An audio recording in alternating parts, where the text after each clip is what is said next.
శ్రీ సాయిబాబా 9 గురువారముల నవగురువార వ్రతమహత్యం. శ్రీ సాయిబాబా నవగురువార వ్రతం కలియుగంలో భక్తుల కోరికలను తీర్చే అత్యంత శక్తివంతమైన సాధనంగా ప్రసిద్ధి చెందింది. ఈ వ్రతాన్ని సంపూర్ణమైన ఆత్మవిశ్వాసం మరియు అత్యంత భక్తిశ్రద్ధలతో ఆచరించిన వారికి బాబా అనుగ్రహంతో తప్పక మహత్వపూర్ణమైన ఫలం లభిస్తుందని భక్తుల ప్రగాఢ విశ్వాసం. ఈ వ్రతం యొక్క ప్రత్యేకత ఏమిటంటే ఇందులో కుల, మత, లింగభేదాలు ఏవీ లేవు. ఏ భక్తుడైనా స్త్రీ పురుషభేదం లేకుండా, ఎలాంటి వివక్ష లేకుండా సాయిబాబాపై నమ్మకంతో దీనిని ఆచరించవచ్చు. నవగురువార వ్రత ఆచరణ నియమాలు. ఈ వ్రతాన్ని ఆచరించే భక్తులు కొన్ని ముఖ్యమైన నియమాలను పాటించడం అవసరం. ప్రార్థనలు ఫలించి కోరికలు నెరవేరాలంటే గురువారం రోజున పవిత్రంగా ఈ వ్రతాన్ని ప్రారంభించాలి. పూజా విధానం. వ్రతానికి ఉదయం సమయం లేదా సాయంత్రం సమయం ఏదైనా అనుకూలమే. పూజ చేసే విధానం ఇలా ఉంటుంది. స్థల ఏర్పాట్లు. ముందుగా ఒక పలకను సింహాసనం వలె అమర్చుకోవాలి. దానిపై ఒక శుభ్రమైన వస్త్రాన్ని పరిచి దానిమీద సాయినాథుని పటాన్ని లేదా విగ్రహాన్ని భక్తితో ప్రతిష్ఠించాలి. అలంకరణ.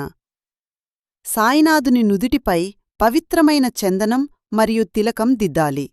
బాబాకు పసుపు రంగు పువ్వులు లేదా సుగంధభరితమైన పూలమాలను సమర్పించడం శుభప్రదం. దీపారాధన, ధూపం. దీపస్తంభంలో సాయిజ్యోతిని వెలిగించి సువాసన కలిగిన సాంబ్రాణి మరియు అగరు ధూపములను సమర్పించాలి. నైవేద్యం. పవిత్రమైన ఆహార రూపంలో ఉన్న చక్కర్, పంచదార్, మిఠాయిలు లేదా ఫలములు వంటి వాటిని నైవేద్యంగా సమర్పించాలి. వ్రతంలో పాల్గొన్నవారందరూ ఈ పవిత్ర ప్రసాదాన్ని సమానంగా పంచుకొని భుజించాలి. ఉపవాసం మరియు ఆహార నియమాలు. ఈ వ్రతంలో ఉపవాసం ఒక ముఖ్య భాగమైనప్పటికీ పూర్తిగా ఆకలి కడుపుతో లేదా పూర్తి ఉపవాసంతో మాత్రం ఉండకూడదు. భక్తులు పాటించాల్సిన నియమాలు. పాలు, కాఫీ, టీ వంటి పానీయాలు, మిఠాయిలు లేదా ఫలములను ఆహారంగా స్వీకరించవచ్చు. లేదా వ్రతం ఆచరించే భక్తుడు కేవలం ఒక పూట, మధ్యాహ్నం లేదా రాత్రి భోజనం మాత్రమే ఆహారం సేవించి వ్రతాన్ని కొనసాగించాలి. వ్రతం కొనసాగించే పద్ధతి. మందిర దర్శనం. వీలైనంతవరకు 9 గురువారములు సాయి మందిరానికి వెళ్లి బాబాను దర్శించి ప్రార్థించడం ఉత్తమం. గృహపూజ. ఒకవేళ సాయిబాబా మందిరం దగ్గర్లో లేని పక్షంలో ఇంట్లోనే అత్యంత భక్తితో పైన చెప్పిన విధంగా పూజను ఆచరించాలి. ప్రయాణంలో. భక్తులు వేరే గ్రామానికి లేదా ప్రాంతానికి వెళ్ళినప్పటికీ ఈ వ్రతాన్ని మధ్యలో ఆపకుండా కొనసాగించవచ్చు. వ్రతభంగం. ఈ 9 గురువారాల కాలంలో స్త్రీలు ఏదైనా కారణం చేత మైల లేదా అనారోగ్యం, పూజలను ఆచరించలేని పరిస్థితి వస్తే ఆ గురువారం వదిలివేయవచ్చు. వదిలివేయబడిన గురువారాన్ని లెక్కించకుండా తరువాత గురువారం నుండి పూజను కొనసాగించి మొత్తం 9 గురువారాలు పూర్తిచేయాలి. సాయిబాబా వ్రతగాథ. కోకిల అనుభవం. ఈ వ్రతమహత్యానికి నిదర్శనంగా కోకిల అనే సాధుస్వభావురాలి కథ తరచుగా చెప్పబడుతుంది. కోకిల తన భర్త మహేష్తో కలిసి ఒక నగరంలో జీవించేది. వారి మధ్య పరస్పర ప్రేమ ఉన్నప్పటికీ మహేష్టి ఎప్పుడూ ఇతరులతో పోట్లాడే స్వభావం, మాటలో సభ్యత ఉండేది కాదు. ఈ కారణంగా ఇరుగుపొరుగువారికి కూడా అతను ఇబ్బంది కలిగించేవాడు. కోకిల మాత్రం చాలా శాంతంగా, దైవభక్తితో ఉంటూ అన్ని కష్టాలను సహనంతో భరించింది. కాలక్రమేణా మహేష్ వ్యాపారం దెబ్బతినడంతో వారి సంసారం కష్టాల్లో పడింది. అయినప్పటికీ మహేష్ భార్యతో గొడవపడడం మానానలేదు. ఒకరోజు మధ్యాహ్నం వారి ఇంటి ముందు ఒక సాధువు నిలబడి బియ్యం, పప్పు భిక్షమడిగాడు. సాధువు కోకిలను చూసి, సాయిబాబా నిన్ను అనుగ్రహించుగాక అని దీవించాడు. బాధతో ఉన్న కోకిల తన దురదృష్టాన్ని విషాదగాథను సాధువుకు వివరించింది. అప్పుడా సాధువు ఆమెకు ఈ అద్భుతమైన నవగురువార సాయిబాబా వ్రతమును 9 వారాలు ఆచరించమని ఉపదేశించాడు. వ్రతం ఆచరించేటప్పుడు పండ్లు, పానీయాలు లేదా ఒకపూట మాత్రమే ఆహారం తీసుకోవాలని, వీలైతే సాయి మందిరానికి వెళ్లాలని, లేదంటే ఇంట్లోనే పూజ చెయ్యాలని సూచించాడు.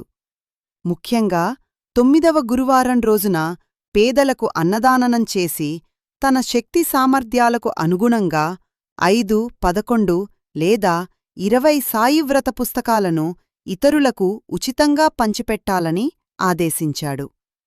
ఈ వ్రతం కలియుగానికి చాలా యుక్తమైందని, భక్తుని కోరికలను నెరవేరుస్తుందని, అయితే భక్తునికి సాయినాథునిపై ప్రగాఢ విశ్వాసం మరియు భక్తి ఉండాలని సాధువు నొక్కి చెప్పాడు. సాధువు మాటలు విన్న కోకిల తక్షణమే వ్రతమాచరించాలని నిర్ణయించుకుంది.